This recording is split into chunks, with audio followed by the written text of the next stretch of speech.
Bueno, señores, bienvenidos a todos a la Terra Ignota. Este capítulo va a ser en inglés. Ahora me va a costar un huevo cambiarme al inglés después de saludar en español. Pero bueno, pasamos directamente al inglés, pero para que lo sepáis, los que estén escuchándolo solo en audio, pues eso, esto será un capítulo en inglés sobre Roe versus Wade. Y durante esta semana, la semana que viene, subiremos subtítulos en español y los subtítulos están en inglés para que lo podáis ver. So, after this brief introduction in Spanish, I will try to switch to English, even though now it's a bit harder. So, I'm Jürgen, and as always, we start the podcast presenting a beer. And because we have today a topic I am very happy to celebrate, I decided to take the best beer I had at home. That it's a Westmalle, a triple Trappist beer. So triple beers means beers that have gone through 3 fermentations. And I will enjoy this one. I'm not obviously going to drink this whole thing because I think it's like 10 degrees. I was going to ask. No. And I actually already told some friends that, hey, I am opening the bottle. I have the podcast. Come later and we can finish the bottle. So this is what I'm going to be drinking, a Trappist beer in honor of this great historical moment. Pablo, what do you have for today? I was not prepared enough, so I'm just drinking a Corona or Coronita, however you want to call it, or Crown, maybe. Which is, and I have a couple cans of beers as well, if in case I run off this, which I think is going to happen because it's a day to celebrate, as I said. Luis, do you have something, or are you with water? I'm with water. In my room, it's hot as hell, so there's no other option. And also, it's in honor to Pajareira. Yeah, very dear friend. Do you want to present Markku? Yeah, so Markku, first of all, welcome to La Terra Ignota, or to the Ignoto world. Markku is a professor and a researcher in multiple universities. He has specialized in the history of the United States and history of thought in the United States. He has several books. He has many participations in media, especially in Finland. In Finland, Markku was probably one of the few people that foreseen before the 2016 election that Donald Trump was going to be elected. He was called crazy, but no one was laughing after that. So Markku, welcome. What are you drinking, or what are you having with us? Yeah, in my case, it's also water. I wasn't prepared for this. I'm afraid, just water. That's pretty good. Finnish water, which some people might say that it's even better than Madrid's water. So I cannot believe it. I disagree. I have never been to Madrid, so I can't compare those two. But Barcelona, yes, I've been there. I don't remember. But water in Barcelona is no good. Yeah, I have no recollection. I don't think I drank that much water in Barcelona.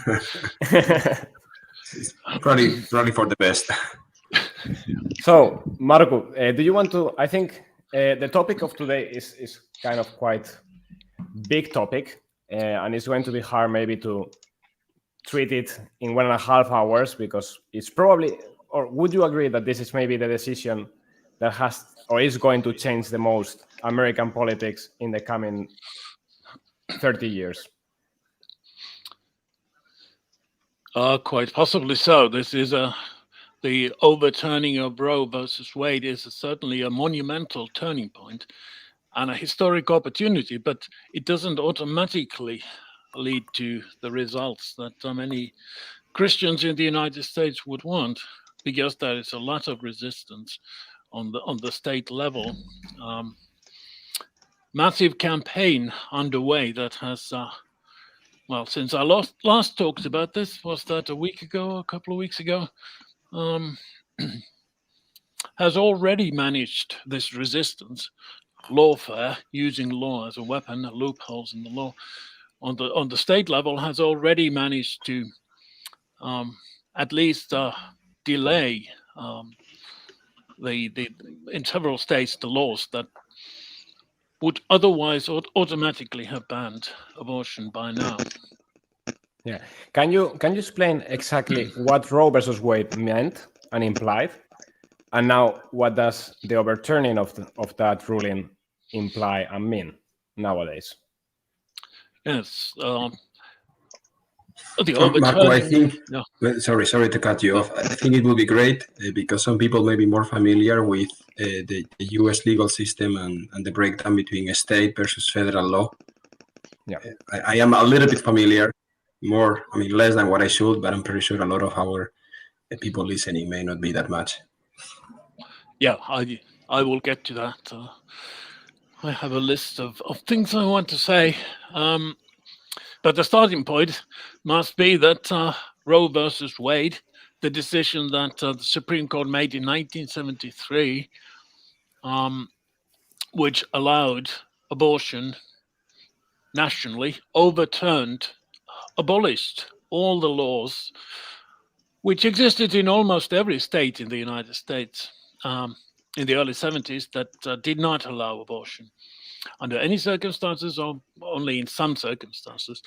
But the Supreme Court in 1973, with Roe versus Wade, abolished all those laws. Many of those laws actually had just been passed through popular referenda. Instead, the Supreme Court decided that, it's actually a very complicated, nuanced system that they created. Abortion under some circumstances was could be restricted until a certain amount of weeks in the pregnancy, and then could not be in other circumstances. But in any case, a federal supposed constitutional right to abortion was established at that time, and for the last 50 years or 49 years, unceasing campaigns to overturn Roe, and now it is over. It's gone. It's finished. That long campaign finally bore fruit, and now what happens automatically then, and because of the current Supreme Court's decision in the case of Dobbs versus Jackson Women's Health Organization, what happens is that laws that pre-existed Roe versus Wade, and in some cases new laws that have been passed since 1973 will automatically become law again on the state level. That is what it means. Well, Marco, one question. What triggered this campaign, or what triggered the Supreme Court to revisit the Roe versus Wade? Well, you're asking what led to Roe versus Wade in the beginning? No. What led to the revisit or the review of the Roe versus Wade? Oh, this campaign that you are speaking of. Yeah. Well, the event that just happened. What led to that? Well, the 50-year-long campaign, first of all, by Christians, originally Catholics, pro-life Christians, and constitutionalists, people who are not Christians at all, for the overturning of Roe versus Wade, because there was actually no constitutional basis for that decision to begin with.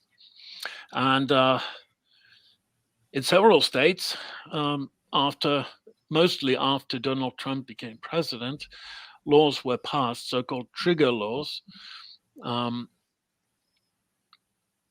other laws, as in this case in Mississippi, this Dobbs decision that the Supreme Court made overturning Roe versus Wade was because of a case in Mississippi where the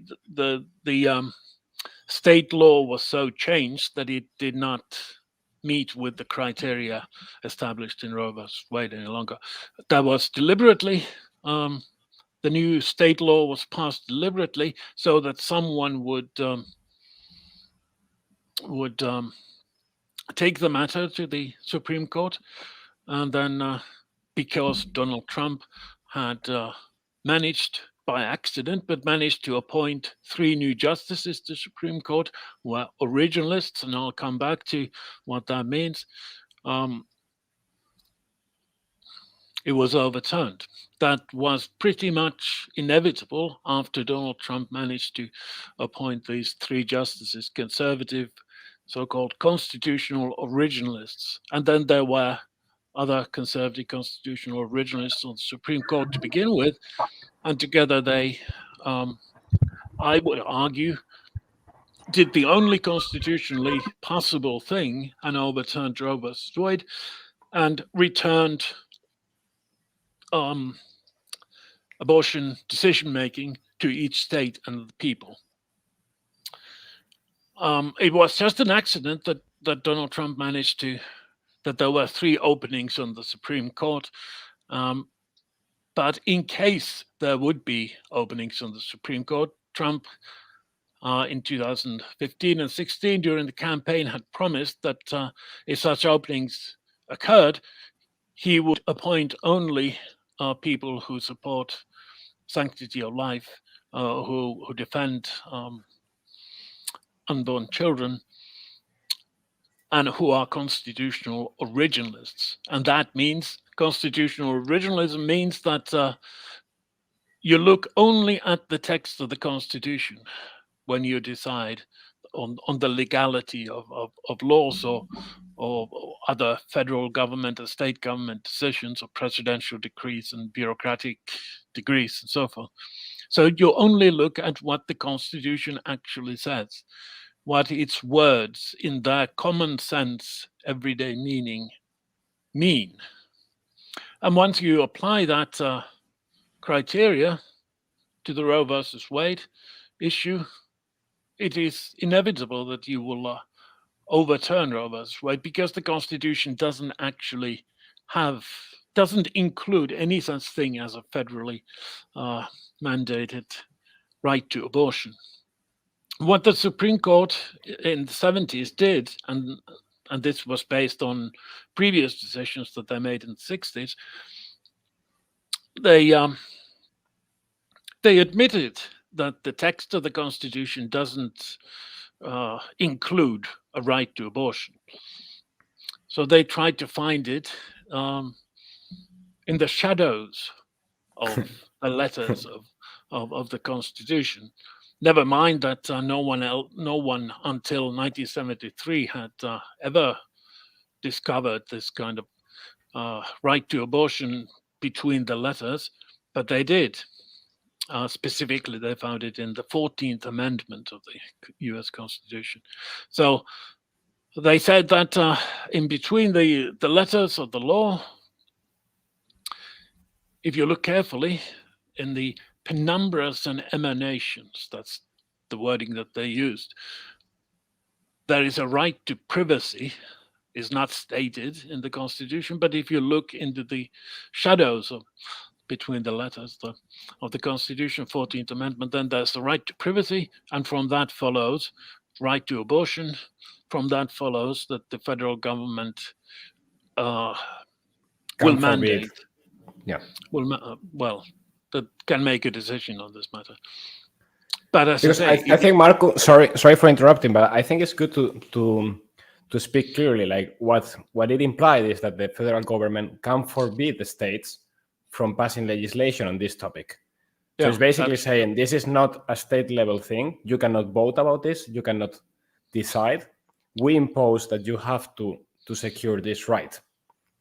That's basically what the Supreme Court was saying in the 1973. Yeah, exactly. That was just one example of many cases where the Supreme Court took away an important issue from the democratic process and told the American people that they may not decide on this issue. They may not vote on this, as they just had voted on this in many states and decided to ban abortion or to keep it still banned. It had always been banned anyway. But the Supreme Court decided that they, 9 unelected justices, will just impose this this decision, this rule on the entire nation. Until 1973, these issues had always been decided on the state level, because that is what the Constitution, the 10th Amendment of the Constitution says. All matters which are not specifically mentioned in the Constitution as having been delegated to the federal government remain with the states and the people.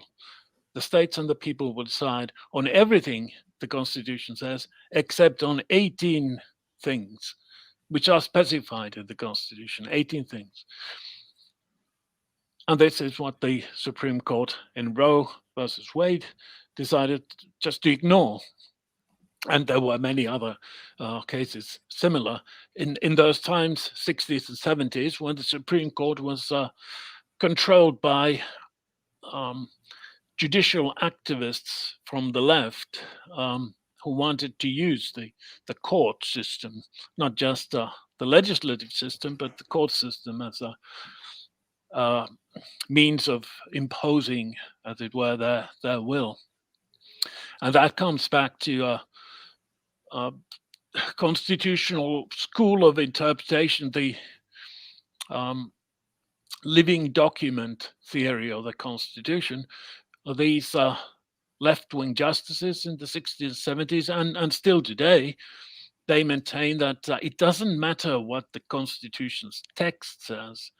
The spirit, the meaning, the purpose of the Constitution is what matters. And only Supreme Court justices know what that is, because they are people who can study the Constitution, study the consensus, supposed consensus of any given historical moment.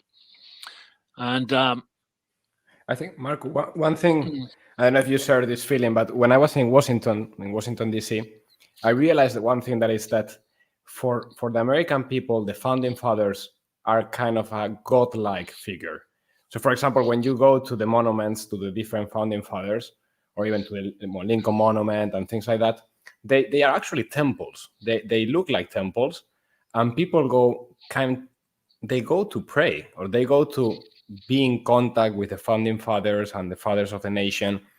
So if I understand properly, maybe this second understanding of the Constitution as a living thing is closer to a new clerisy, where you have like 9 people that are chosen and that they can reinterpret the scripture. In this case, the scripture is the Constitution, because they have somehow inherited the spirit of the fathers, and they can say what the fathers meant, even though the fathers were pretty clear in what they say. But I think it's a mental thing that for Europeans, if you haven't been there, it's kind of hard to understand, because for us, the legal system is maybe much more practical and detailed, but for them it seems to be kind of a spirit, no? Yeah, I don't know if you agree with this. I would agree with that. Yes, the Constitution and the founding fathers and the American way of life and all this is it's sacred. It's an object of worship, or used to be, still is for most Americans. But then there is a third constitutional theory, which is the more radical, supported by the Black Lives Matter movement and the Antifa and people on the far left, critical legal theory, which tries to abolish the Constitution and regards all law as a tool of oppression. But traditionally, most Americans have sacralized the Constitution. You have this originalist understanding of the Constitution, where you just read the text, what Americans call the 4 corners of the law. So what is within the 4 corners of the text itself, that is the law, and it has to be followed literally in every sense. And then you have a living constitutional theory, where the Supreme Court, the justices there, can reinterpret what they think is was the actual meaning of the founding fathers. And they make up things that we know the founding fathers did not believe in. In this particular instance of Roe versus Wade, they grounded the right to abortion in the 14th Amendment, which was actually passed much later, not by the founding fathers, but after the Civil War, to assure equality before the law.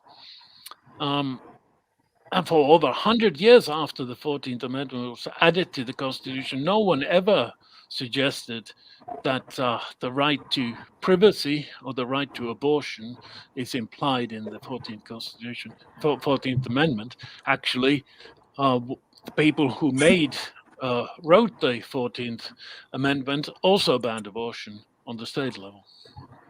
Yeah. So could we maybe explain just if there is the case someone doesn't know? Sorry, Pablo, go for it. Jorge, I was going to say that, reading the 14th statement, I'm Amendment, Googling here. Amendment. No state shall make or enforce any law which shall abridge the privileges of immunities of citizens of the United States. I guess it all depends on when you consider somebody to be a citizen, right? Well, but taking it to consider a citizen of the United States, somebody who is in the womb of his or her mother, it actually means that the federal law should ban abortion together in every state, because it will be against, it will be essentially allowing the states to decide if somebody should live or should die. Again, quote unquote, then the discussion is a matter of when is somebody considered to be somebody and not something. Yes, that is correct, yes. But the Supreme Court in this decision that overturned Wade did not go that far. They premised or founded the overturning of Roe on the 10th Amendment to the Constitution, which says that every matter not specifically mentioned as having been delegated to the federal government belongs to the states. The states and the people themselves should decide on that matter. That was the basis of overturning Roe versus Wade, and basically return to the situation that existed before 1973, where the people will decide, and that will inevitably mean that people in different states will make completely different decisions, because there are some very conservative states where about 60% of the voters want to ban abortion completely, and then there are other states where even more than 60% want to allow abortion always.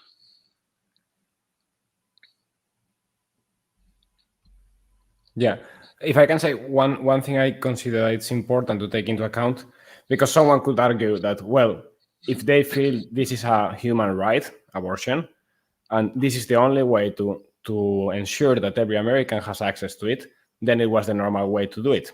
But it's good to remember what an amendment is. So the amendment says that you have the original Constitution, the original text, and obviously the text has its shortcomings and was written in a specific period of time. So there is a process to change the Constitution through adding amendments. So you have the First Amendment, the Second Amendment, which are actually the ones that are quoted most in the legal system, the Fourth Amendment, etc. So even from that point of view, it's good to know that there is actually a way that is you vote, and if is it 2/3 of the chamber is in favor of the amendment goes through, which happened, for example, with the case of slavery. When they wanted to ban slavery, they added one amendment that made slavery forbidden at the federal levels, which means that states cannot decide anymore between the North and the South. It's forbidden in every possible state. So also for the left, like if they wanted to make abortion a right, a constitutional right for every American, there was a legal way to do that, and it's through the amendments. The problem is that they knew that they don't have the support and they don't have enough people to get it through. So that's why they tried this changing the meaning of the original constitution or the original text to ban the possibility of choosing about abortion at the state level. Yeah, I think that was important to comment so that people understand how the Constitution works and how the amendments, what are their role in the American legal system. And how many amendments are there? Is it 18 or in total? Do you know? No, it's more than that. But I don't remember the exact number. The first 10 amendments were passed by the founding fathers, but then there have been added. I think the last one, was that in the 70s? Yeah, actually I checked. There are 33 amendments. Oh, no. Yeah. Yeah. So the Constitution itself provides for the process of changing the Constitution. Both houses of Congress have to agree by a certain majority, and then a certain number of states have to ratify the change. It has often been done. Could it been done in this case if the left wanted, or the pro-choice, pro-abortion movement wanted? Except that the American people will never have voted for that, even today. Well, I'll get back to that. But the actual public opinion in the United States is that media doesn't report in most of Europe or in most of the United States. So they did not change the Constitution. They used this more indirect route of going through the Supreme Court. And the Supreme Court in this case, and in many other cases in the 60s, 70s, actually starting with the 40s, became more of a legislative body than a body that enforces compliance by other institutions to what the Constitution actually says. But that has been changing because conservative Republican presidents have appointed, not just Trump, but he happened to appoint 3 justices who only read the text of the Constitution. And mostly, the text of the Constitution is actually quite conservative by today's standards, not necessarily by the standards of the time when the founding fathers wrote it, but by today's standards. And therefore, most conservatives, most Republicans, most pro-life Christians in the United States have opted for constitutional originalism and campaigned, as I say, for almost 50 years to get this result. And it finally succeeded. And we have Donald Trump to thank for that. There were lots of other Republican presidents in the United States who promised also always to appoint constitutional originalists to the Supreme Court. Some did, others did not. The majority never existed for strict textualist, originalist understanding of the Constitution. It didn't exist until Donald Trump appointed these 3 new justices. He was the only candidate ever in American presidential history who, before he was elected during the campaign, he issued a list of names of justices. And he said that he will appoint all new Supreme Court justices from this list. And that list was written for him by pro-life Catholic and Protestant and constitutional conservative organizations. And he kept his promise. One quick question. Do you think Trump did this because he really believed it, or because he thought that was going to give him some advantage in the elections? Yeah, that's a tough question. I've been asked that before, and I still don't have a good answer to that. It can be just a ploy to win elections, or he seriously, for most of his life, Trump was pro-choice, pro-abortion, but he did change his mind over 20 years ago. And then he has been pro-life, Whether that is sincere or all of it was for political gain, I don't know. Testimonies. Yeah, you don't know, but what do you think or what do you believe? I suspect that he really did change his mind about abortion. I suspect that is the case, but I can't prove it. Yeah, I was asking about beliefs in this case. But in any case, answering to Pablo, I think regardless of whether the promise was only for electoral purposes or was it a real promise that he believed in, the interesting thing is that he actually kept his promise. Yes. And unlike many others before. So in that sense, I think that's an indication of actually believing in the importance of that decision. It might be for other reasons, not just the pro-life movement, but also for trying to go back to the originalist understanding of the Constitution and seeing the importance of respecting the rule of law and the separation of powers, or for other reasons. But the fact is that he was able to not comply with his promises, as most politicians do. So in that sense, it wouldn't have been a scandal if he did something else, because that's what most do. But he decided to keep his promise. So I think that's an indication that he actually believed in that promise that he made. In my, at least that's how I read it, because at least in Spain and in many other countries, you see that politicians promise a lot beforehand, but then they deliver very little. And that's normal. I think everyone knows it's part of the electoral system.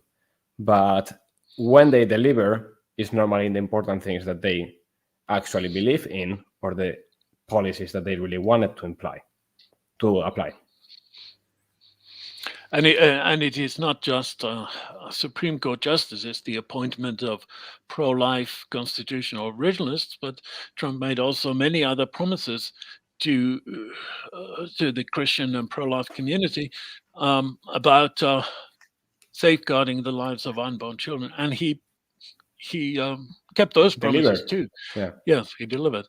No other president has been, in terms of policy, as pro-life as Trump was. No one ever came even close to that. Yeah, one could argue, or at least I would argue, that, for example, George Bush was probably more pro-life from birth and from upbringing, and like since ever. But the fact is that he didn't change anything. As we would say in Spanish, he didn't change shit. And even though maybe Trump was in that sense not that Puritan pro-life, was at least active and was actually executed in policy. So that's kind of positive. What about the effects? Can we talk about the direct effects of overturning Roe versus Wade? And maybe after that, we could talk about what is happening now at the state level in different places. I have a question. Yeah. So I read that Democratic Senator Elizabeth Warren proposed to allow abortion clinics to operate on federal land. Is this possible? Yeah, she has made that proposal, and many others Democrats have done. I think it probably would be possible because, well, yeah, this is one of the things that the Democratic Party is trying to do, and many other things as well. Just today, the Secretary of Health and Human Services, he has a Spanish-sounding name, but he's Latino, and I'm not going to try to pronounce the name for native Spanish speakers. Just today, he announced that the federal government is now forcing every emergency room in the United States to provide abortions when the mother's life or health, physical or mental health, is endangered. So the federal government under the Democrats is going to try every possible way of preserving abortion, even now. And it is quite possible that they will try to establish abortion clinics on federal lands like military bases and other federal facilities. This is part of their plans, and there are many other plans as well, but we'll come back to that. what are the implications or the likely results of the overturning of Roe vs. Wade and the Dobbs decision, as it's called. First of all, I want to say that this is a case of, not a case, as the media tells us, of the Supreme Court or the legal system in the United States become politicized. This is the opposite. This is the Supreme Court becoming depoliticized. Supreme Court in this and many other cases that they decided this summer have returned to the actual Constitution in the United States, not making political decisions, but strictly decisions on the basis of the text of the Constitution. So the Supreme Court was politicized by the left. Now it is becoming depoliticized and returning to its actual purposes. It is expanding democracy in the United States, not circumventing democracy, not limiting democracy, because it is returning these issues to the states and the people.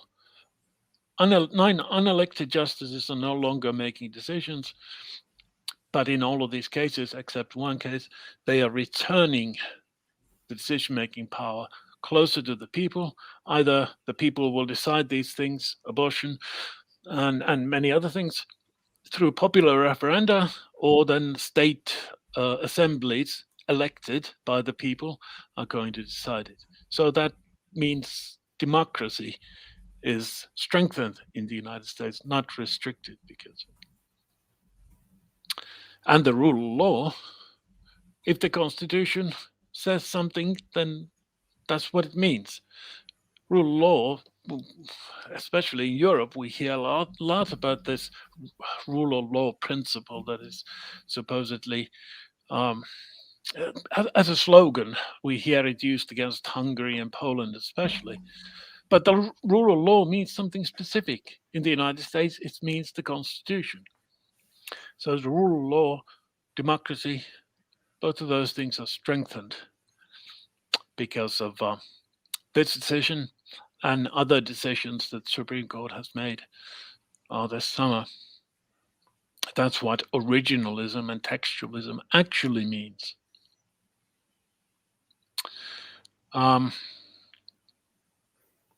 Is it going to affect other decisions that the Supreme Court took over the last years?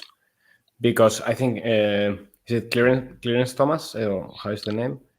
Clarence Thomas. Yes. He already said that, well, in the same... Oh, we lost Pablo. He will be back. He said that, well, this is also going to open the door to what's going to happen with homosexual marriage or imposition of homosexual marriage at all the state level, contraception. There is also something related to the use of federal budget, isn't it? Can you open like what other decisions can be affected by this? Yeah, that is what Clarence Thomas, one of the justices, one of the conservative originalist justices, in his concurring opinion said, and that is what conservatives, Christians especially, have been saying for over 50 years. Because all of these things, contraception, same-sex marriage, all these things were also decided by the Supreme Court, not by the people.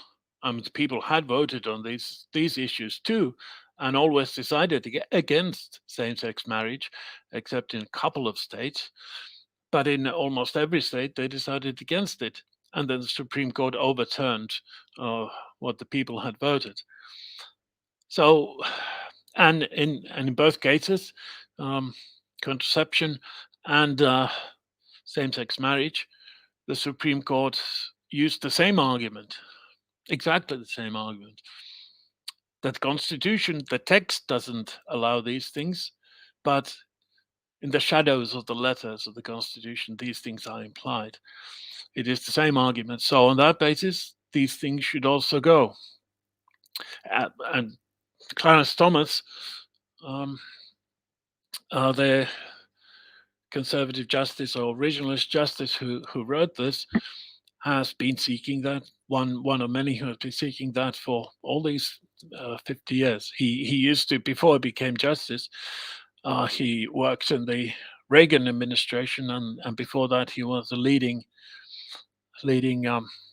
African American conservative Republican activist on these issues. But it's unlikely to happen, I think. The Supreme Court doesn't just, even when it was controlled by the left, doesn't just issue decrees. There has to be a specific case that comes to them, and then they will decide on that. And as far as I know, there are no cases pending on these other issues, and they are unlikely to emerge anytime soon.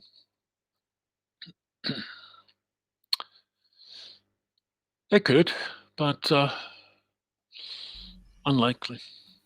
Is it possible that conservatives will try to settle down with this, like realizing that if you go to the contraception thing or homosexual marriage, this could backfire with an overreaction from the left, and saying like, okay, we take this win for now, we won't start moving forward too fast to avoid this kind of pendulum effect that it turns back against us if we overturn too many things that for the extreme left are too important.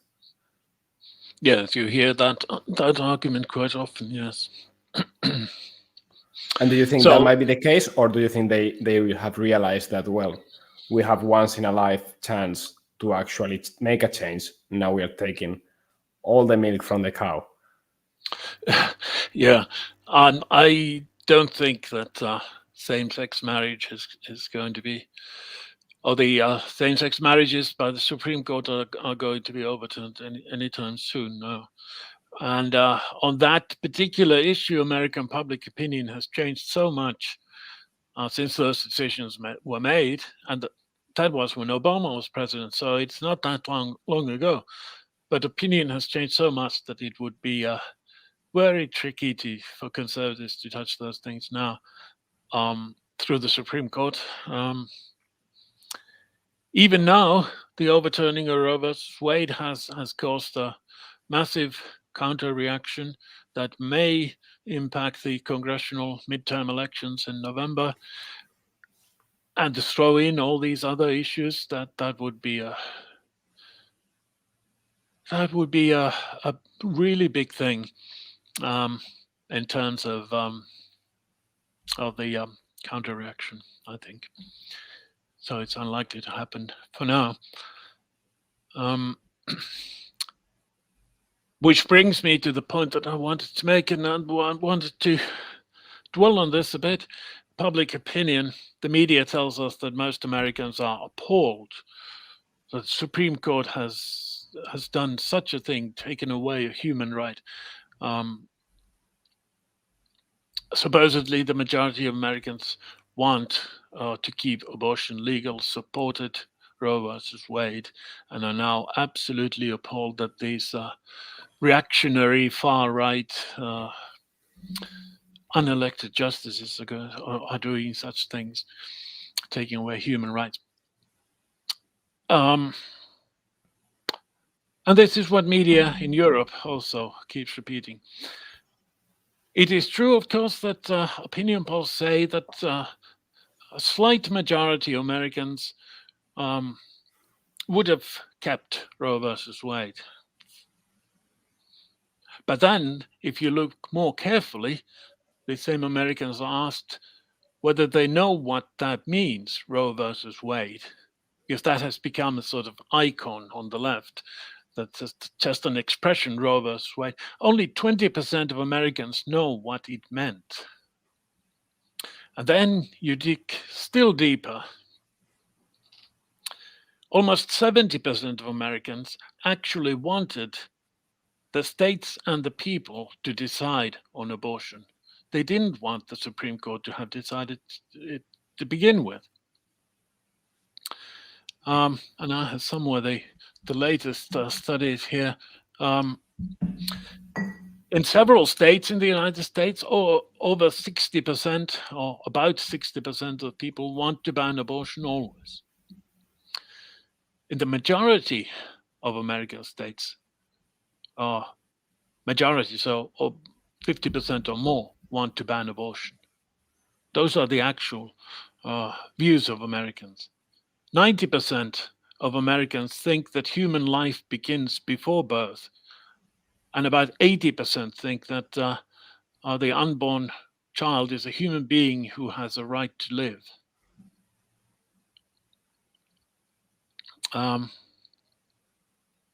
Just over 50% think abortion is murder, and about 70% of Americans think it's always an immoral thing to do.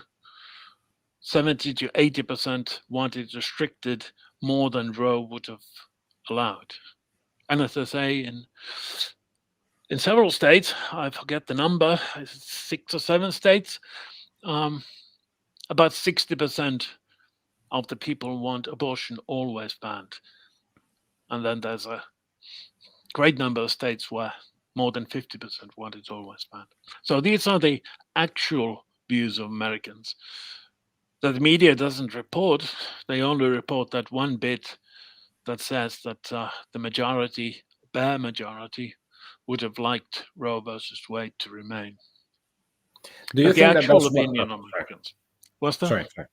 Yeah. Do you think that that's one of the reasons why they are misreporting what this decision actually means?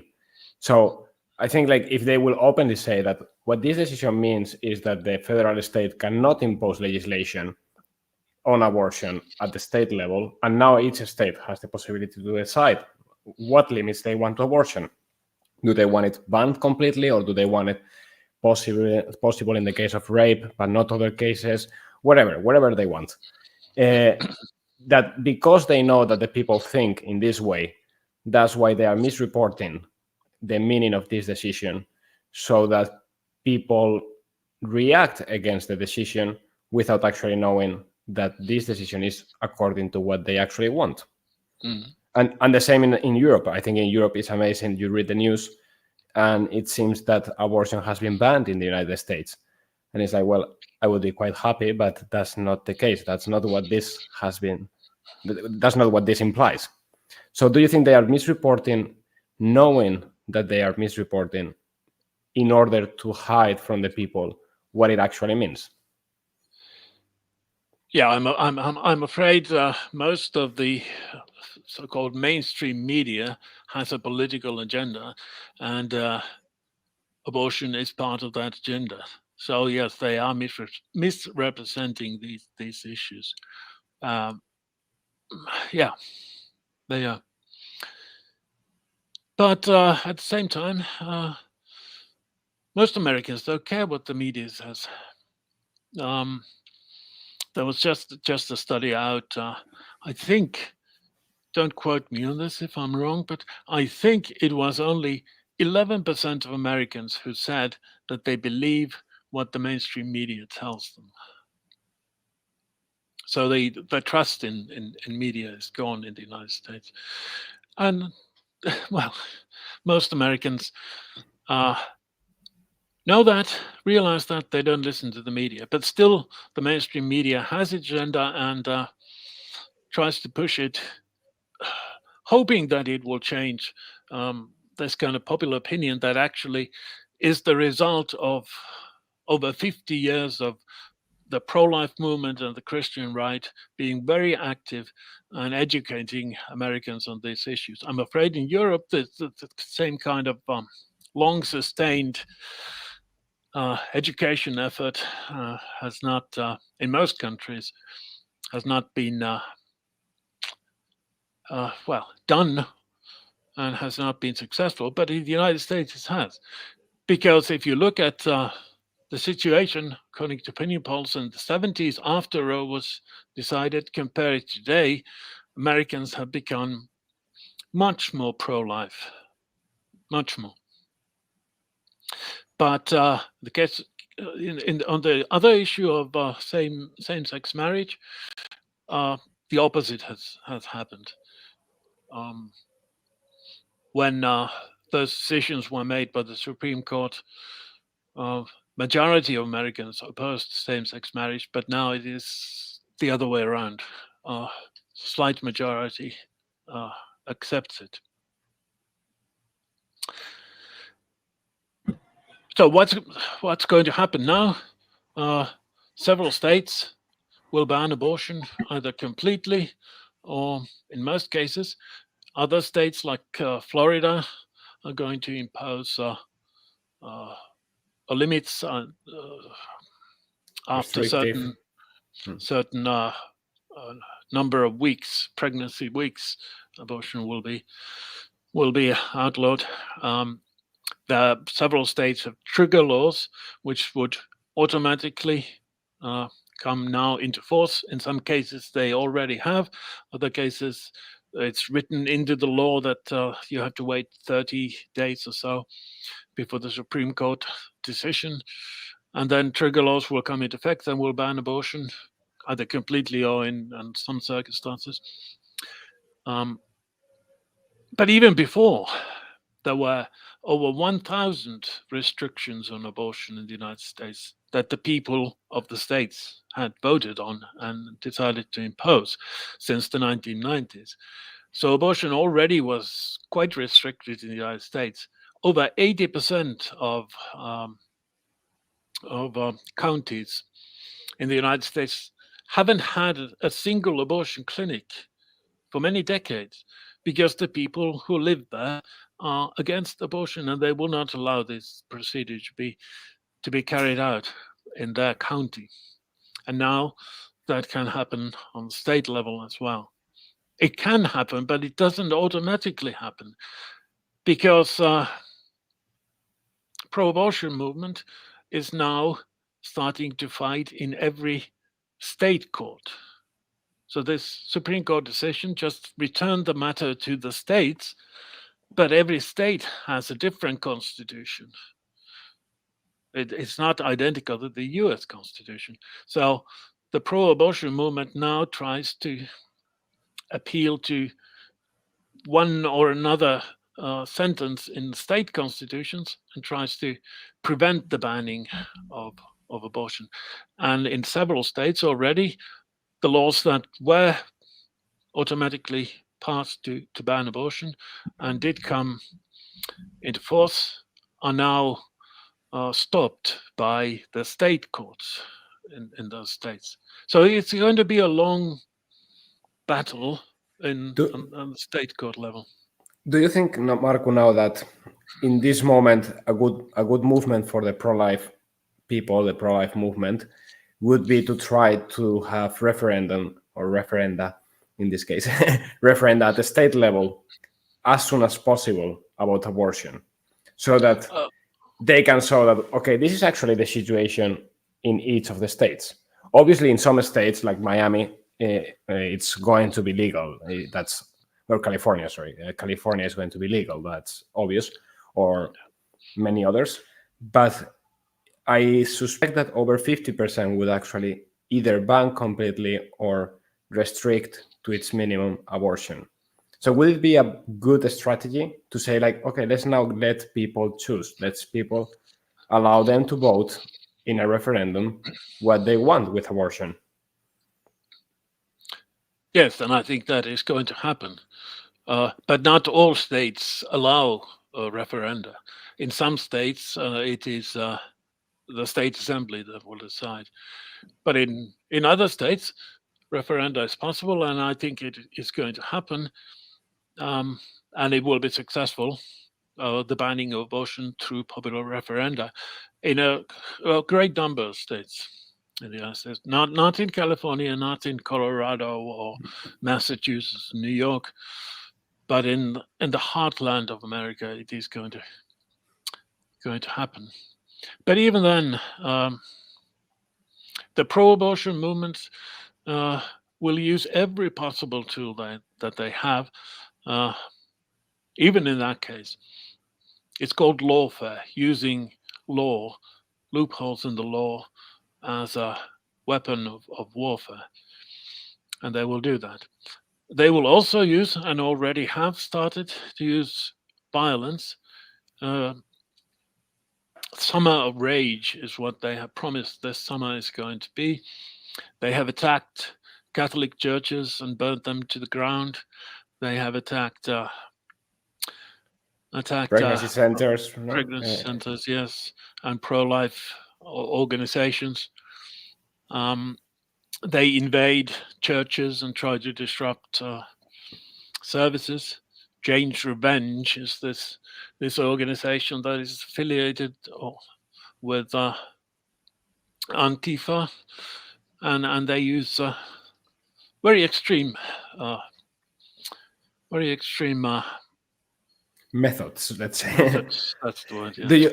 Do you remember? I think we talked before. You knew the number of terrorist attacks made by pro-abortion people since this decision was taken, like burning of churches, other events, similar events. How many? Do you remember the number?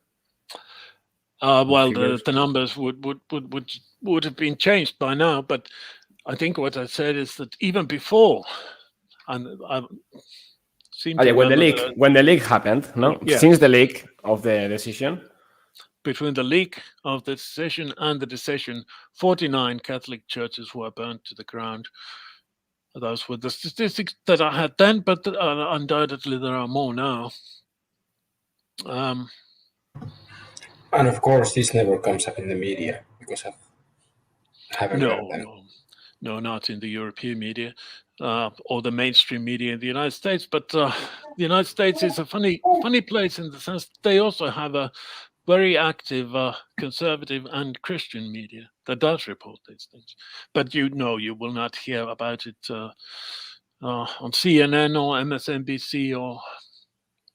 Would you even hear about that in Fox News even?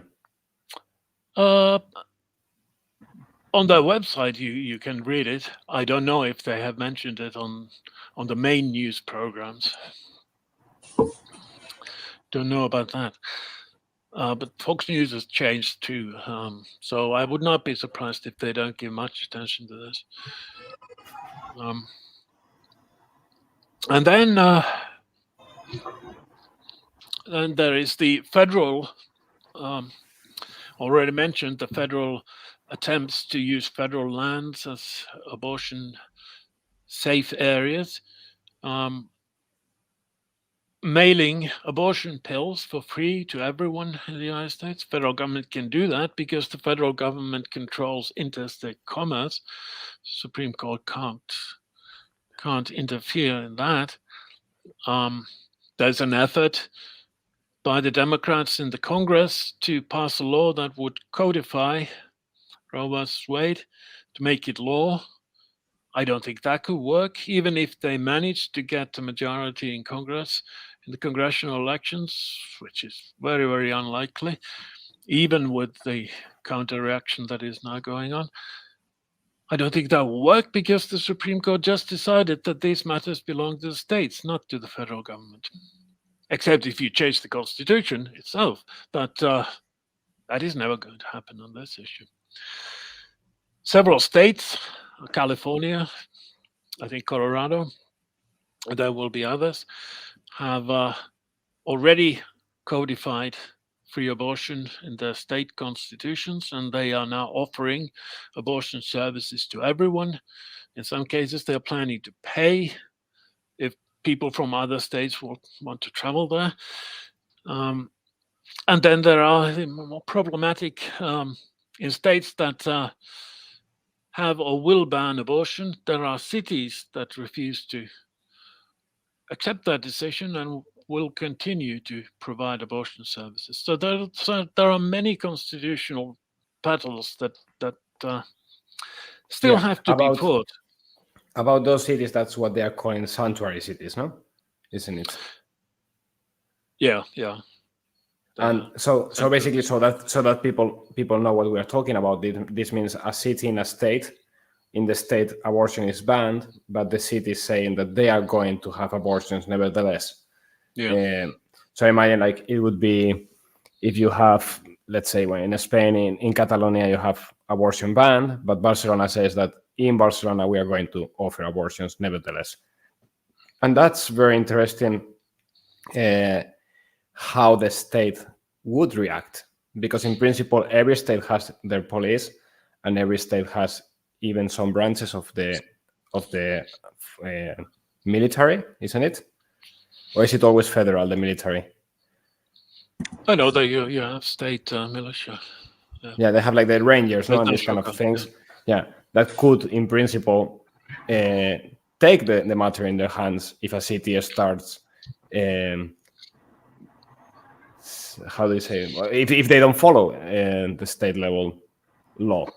So that would be very interesting. But on the other hand, I don't know if they will actually dare to do that, because at the end of the day, even if the city politically takes that decision, it is the doctor, the one that is doing the abortion, the one that is killing a person, and the one that is committing a federal a crime, in this case, a state level crime. So the city council can decide whatever they want, but it's the doctor, the one killing a person, and the one that is going to face a state level judgment of his actions. So I don't know, even if they do it as a political thing, would actually someone dare to do abortions in those states? It's a big risk for them. It is a big risk, yes. And I don't know how much of that will happen, but there are prosecutors in the United States that already announced that even if this in this state abortion will be banned, we are not going to enforce. We are not going to press any charges on people who perform abortions. And this is not a federal. The federal courts could not step in this case, because the decisions have already just been returned to the state. So there are these so-called progressive prosecutors. One of them was just voted out in popular referenda in California, and probably another one is going to be voted out. But they could be accused of prevarication, and that can be already a federal crime, isn't it? So if they refuse to persecute, and then another judge saws that, well, you should have persecuted based on the rule of law, this is prevarication, and this is now a federal crime, they can be disbarred. I suppose so, but these progressive prosecutors have, in 2020 there were the BLM riots, demonstrations, peaceful demonstrations as well, but there were 633 riots, and no one was prosecuted for them, except in a couple of very rare cases. But these progressive prosecutors decided and actually published beforehand a list of crimes for which they are not going to prosecute anyone.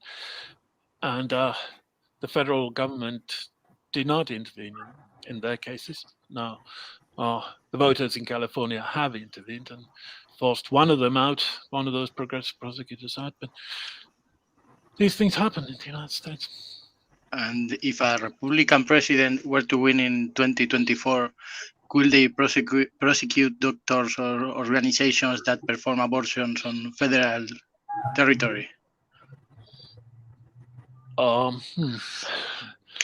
Yeah. I don't know how legal is this, but yeah, these are very complicated constitutional issues. But if there were a Republican president, most likely there's going to be, they would ban the provision of abortions on federal lands anyway.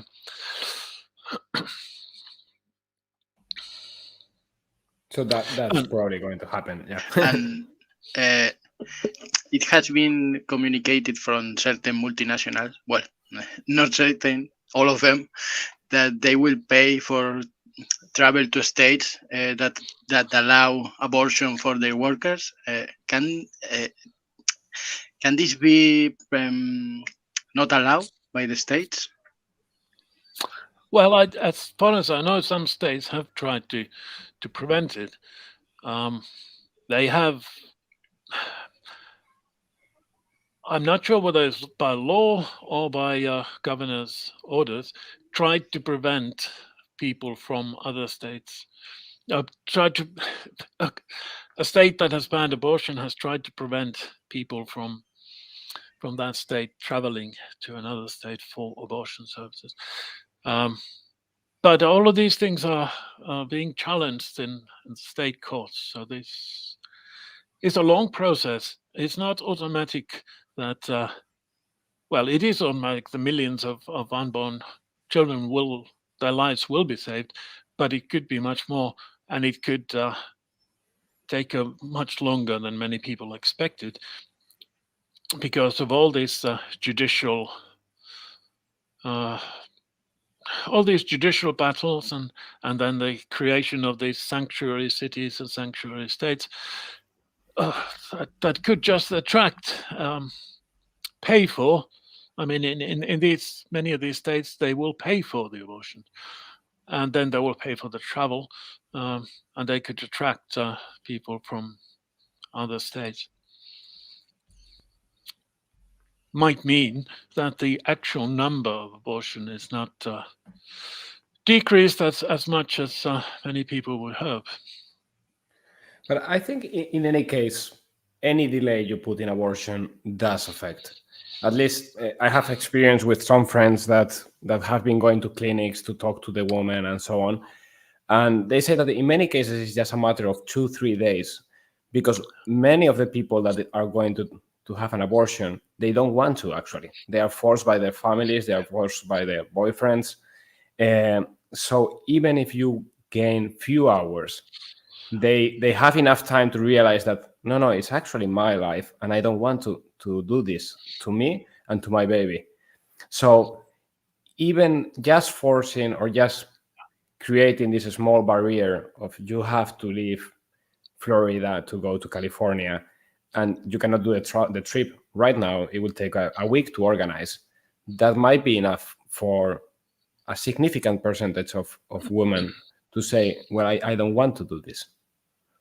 At least that's my impression. Obviously, it's not going to be a 100% drop. It's not like abortion is going to disappear as a phenomenon in Florida, for example. But if it drops by 60-70%, that's a huge amount of lives. And that's also a huge amount of voters in 18 years. Indeed, yes. And we do have studies, as I said before, many states since the 90s have passed these abortion restrictions, and in many states, one of the restrictions is this waiting period, and it worked. You can see it from the statistics when waiting periods and other similar restrictions were imposed, the numbers of abortions went down drastically, and they will even more so in this case. This is clear, but at the same time, there are states where there are lots of people in California and New York where the numbers are not going to go down. Yeah, that's a fact, unfortunately. Okay, what about, maybe to wrap it up, then we will make some of the questions, even though actually you answered some of them directly on the flow. But what about the pro-life movement? Like, what do you think are the implications for the pro-life movement in the United States and worldwide right now? Like, this is a turning point. What the pro-life people should take out from here? What are the next steps? Well, certainly the United States, they have to continue the education efforts that changed the popular opinion. It's not automatic that the popular opinion remains pro-life. According to the polls, it's not pro-life now. If you ask that question, pro-life or pro-choice, but then you dig deeper, then you see that it actually is pro-life. but it can change. So the education effort is the most important thing that they have to continue and will continue. In many ways, it is even more important now because now people will decide what they will do. Globally, I think this is the moment when even in secular Europe, people are looking at these issues. But you could potentially change some minds by giving the other side. Unfortunately, in European terms, it is the other side, the pro-life argument. But that is very difficult. I know. But as long as this is an issue people are interested in, those who value sanctity of life of unborn children should seize the opportunity.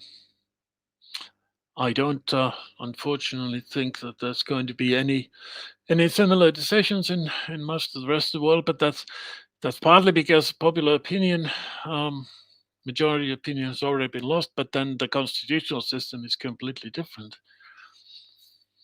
and these kind of decisions close to the local level cannot be made, no matter what the EU says about subsidiarity. These decisions are not made on the local level here. Okay, so maybe we can little bit close with this. There was one question by D. Castro. Sorry, Ludwig. I have a question. Sorry, because I don't know how to formulate this question very well, but do you think that the states like California may be more brutal now in the way they practice abortion? So, I saw there was a proposal for abortion after birth. You're gonna understand that I was pretty shocked.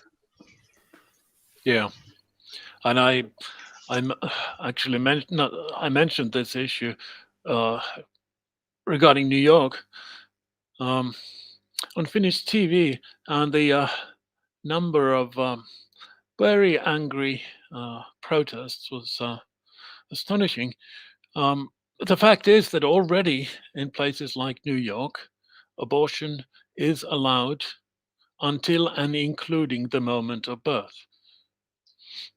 Until in New York, abortion is allowed until week 24, I think, or is it 25? Free abortion, no questions asked. And after that, until and including the moment of birth, so that actually means also once a baby is born, during the procedure, they can still be aborted.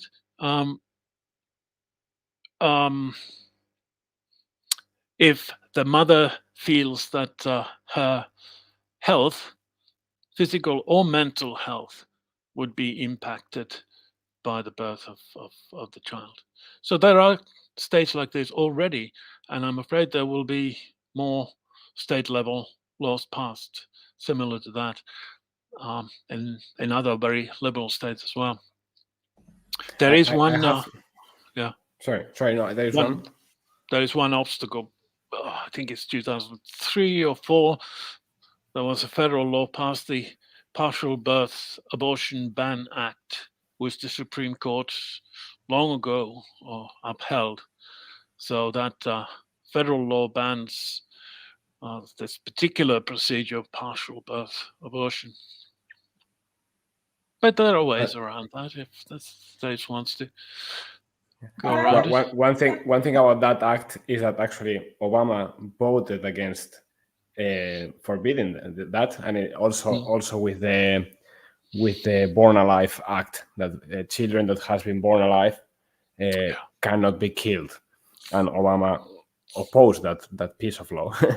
But about the partial birth, if people don't know, I'm sorry, but I will explain actually how it works. It's basically you generate or you start the procedure of giving birth, by hormones. So the woman actually gives birth, but before the head of the baby comes out, because the baby hasn't turned yet in the womb, because it's before the normal birth. So a normal baby comes head first and then the legs normally. In this case, they come before with the legs because they haven't turned.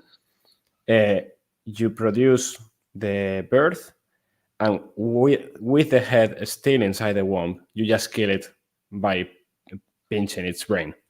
So you have basically half of the baby outside with the legs moving, and you smash the head inside the womb, or inside the vagina in this case. But so that people know what we are talking about, and those lawyers and those people doing this legislation, they do know it, which is horrible. I mean, you have a baby in your hands, and you have actually to keep it and then punch the brain. So sorry for the explicitity of this, but so that we also remember what we are talking about. Marco, another question, and you may have some insight here. Has there been any legal efforts or scientific efforts in the United States to define, or to at least study, when somebody becomes a human being? Or that has been a taboo topic altogether? No, there's a lot of scientific work on that, and evidence. Yes, and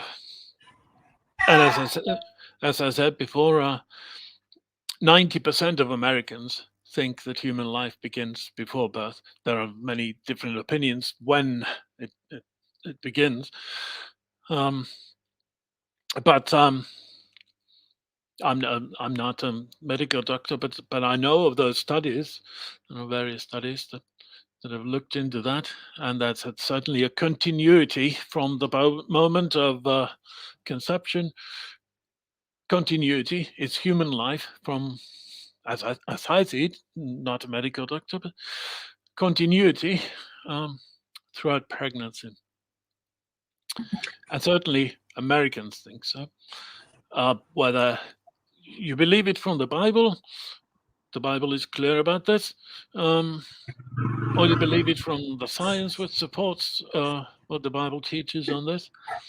Human life begins at conception, and there can be no such thing as the human right to kill a human being and unborn children. But this is culture wars. People who don't want to listen to science about this issue is not going to listen to science, because they have other priorities. And that's what I asked, right? Because this topic will be closed all of a sudden if by law somebody will become a human being at X week, or when that person develops X feature, or at conception, right? But if that were to be a legal thing, then the Constitution is pretty clear. It's pretty damn clear. You cannot kill anybody. Yeah. Yes. And there have been laws passed when George W. Bush was president that defined the unborn child as a human being, in the sense that if someone kills a pregnant woman, they will be charged with 2 murders. There was a law passed when George W. was president.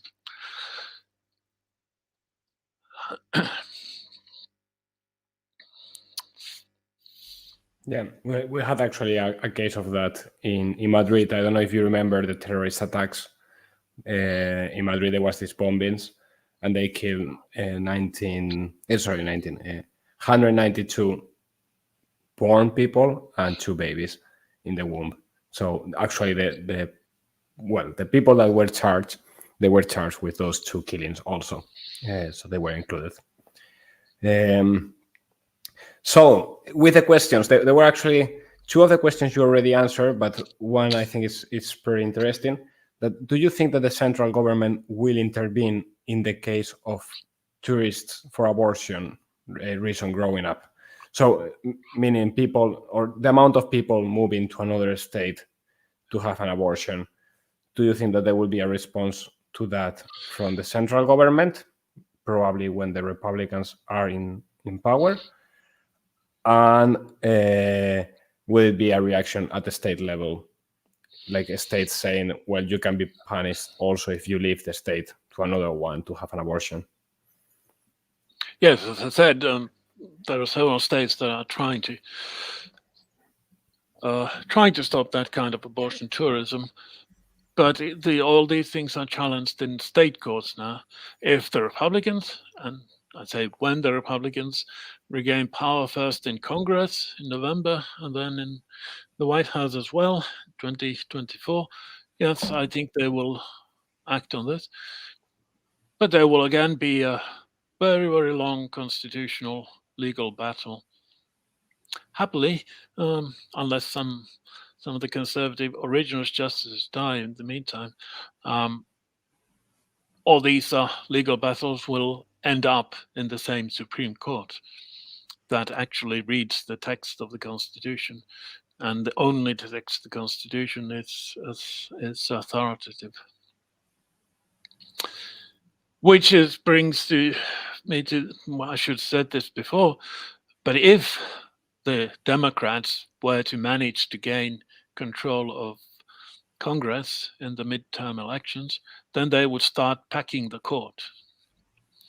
Packing the court meaning that they will just add more liberal left-wing justices to the 9 existing justices, and the Supreme Court will then overturn the overturning of Roe versus Wade.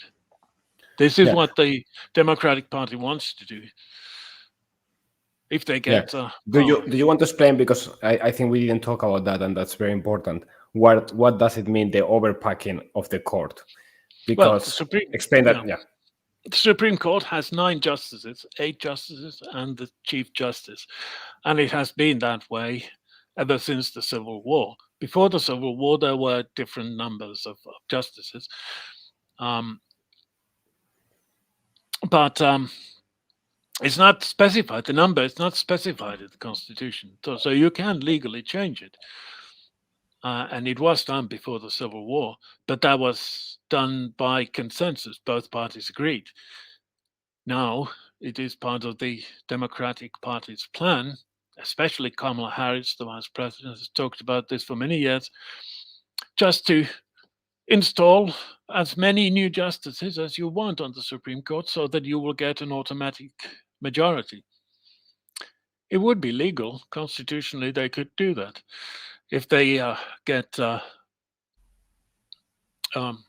majority in both houses of Congress, they could do that. But that would create a massive crisis in the United States, because it was tried once. Franklin D. Roosevelt did try it in 1937, and that created a massive constitutional crisis and led to the Democrats' defeat in subsequent elections.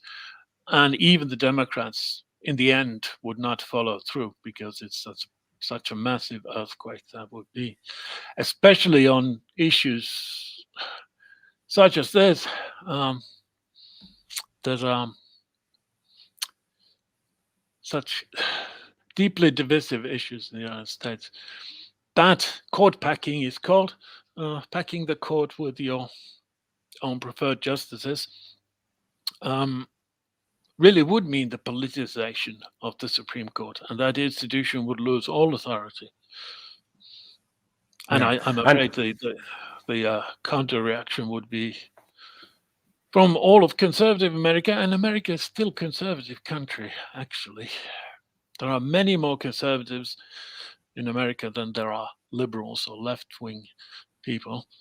More so now than before. But ever since these questions have been studied since the early 70s, there have been a clear conservative majority in all of America.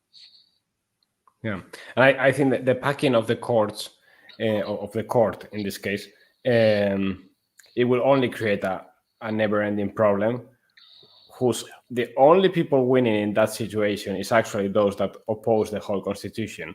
So the whole, is it 1617 movement, or the whole like Black Lives Matter movement, where you make the Constitution and the Supreme Court obsolete by just packing it. So the Democrats come, they put their own guys, then the Republicans will double up, And it's basically like a casino. You just double the amount.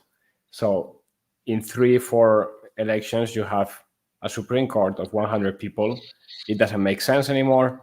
And then you have killed the Constitution, basically, and the legal order in which the United States system is based.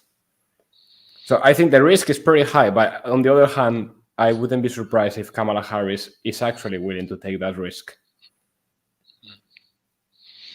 And trying to guess the future, what do you think will happen in those midterm elections?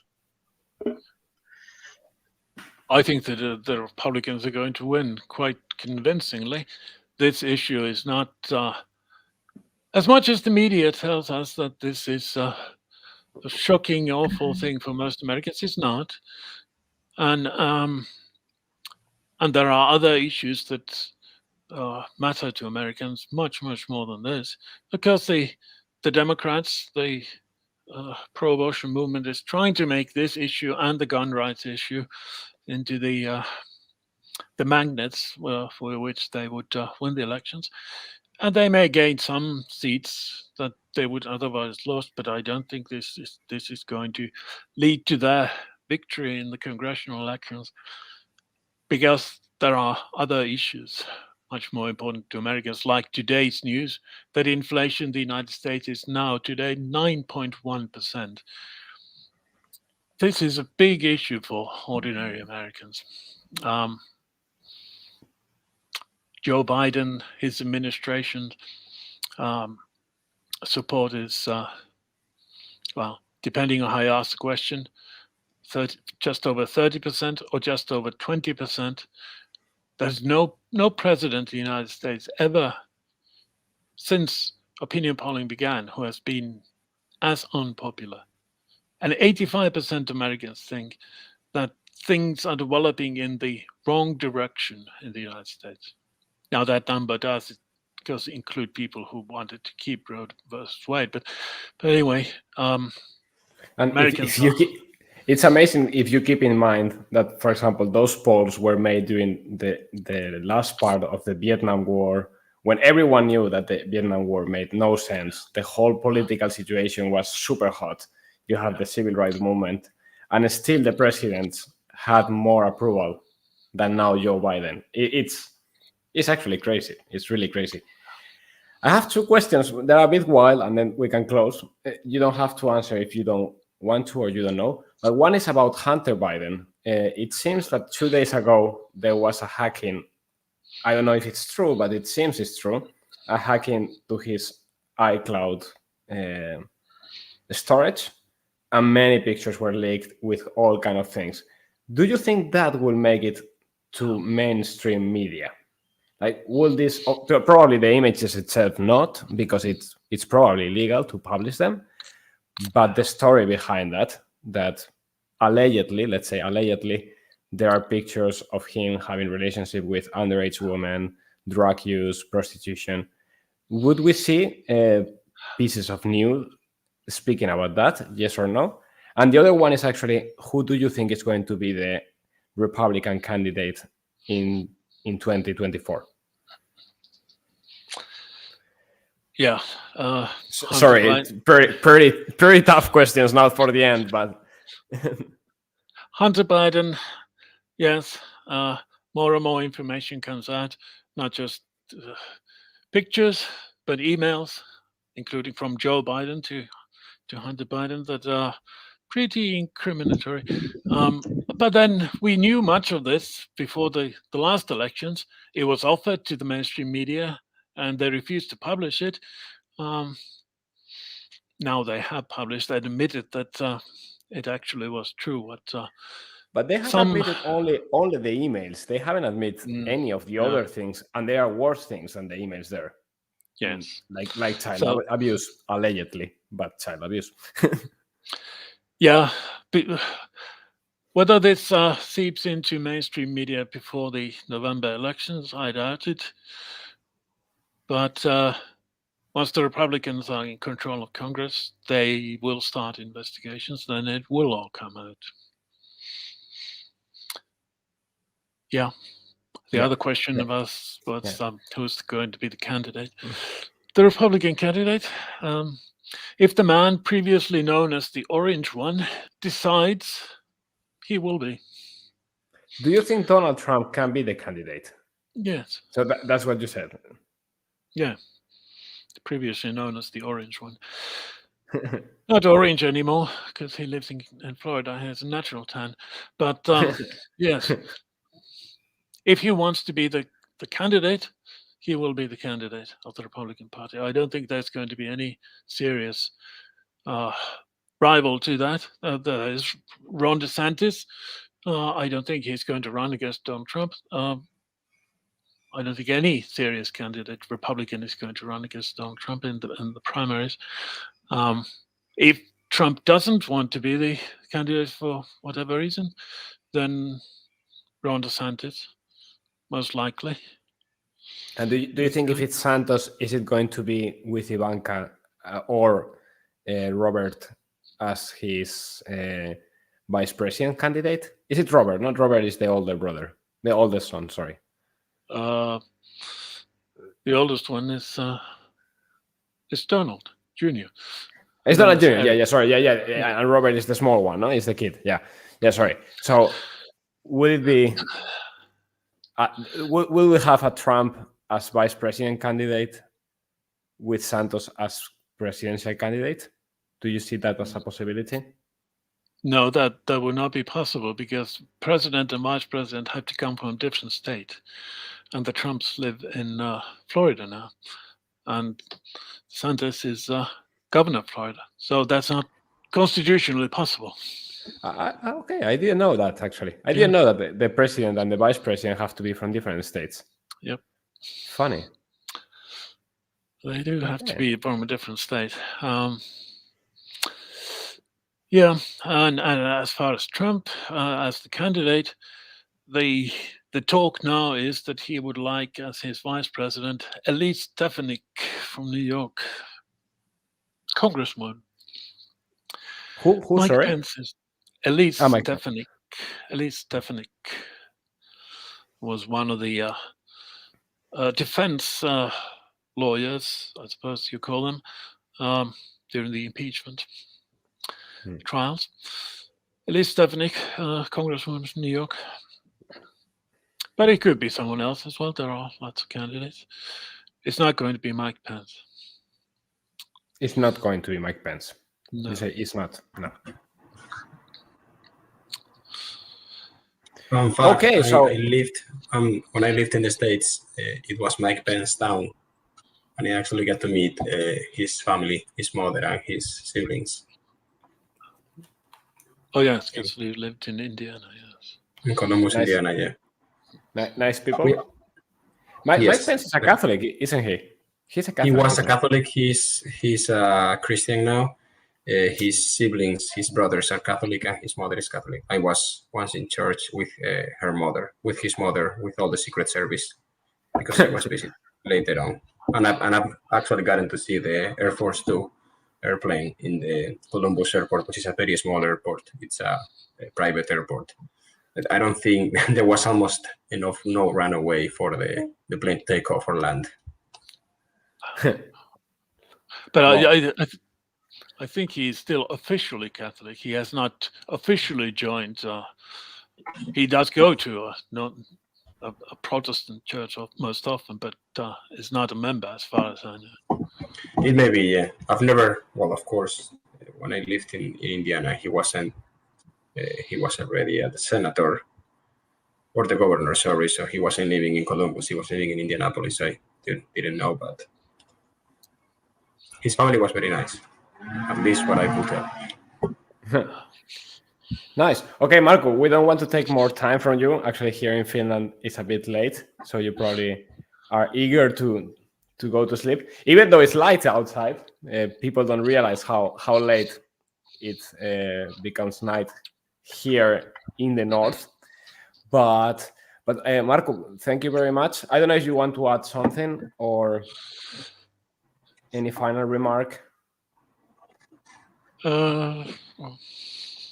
You are happy with that. We are super happy with having you. Thank you very much. And it was very interesting. It was really nice to have you here. Thank you again for coming, and thank you for everybody in the comments.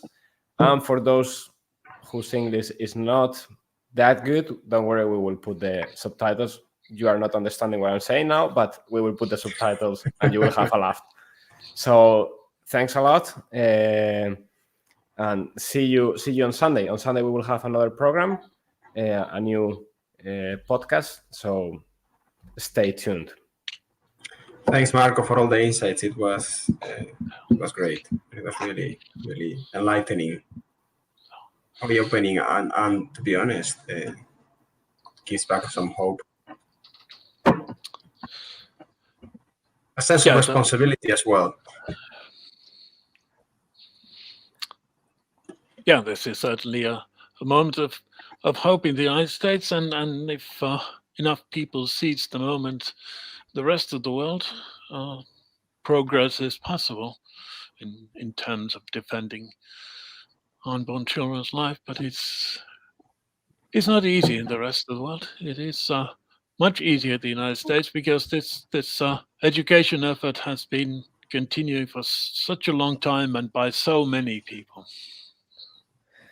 So to those in the rest of the world, please start educating people, start helping, have children like Pablo, and you take the head. Have children like Pablo, and thank you for watching, and see you on Sunday. Thanks a lot, Marco. Thanks everybody. See you.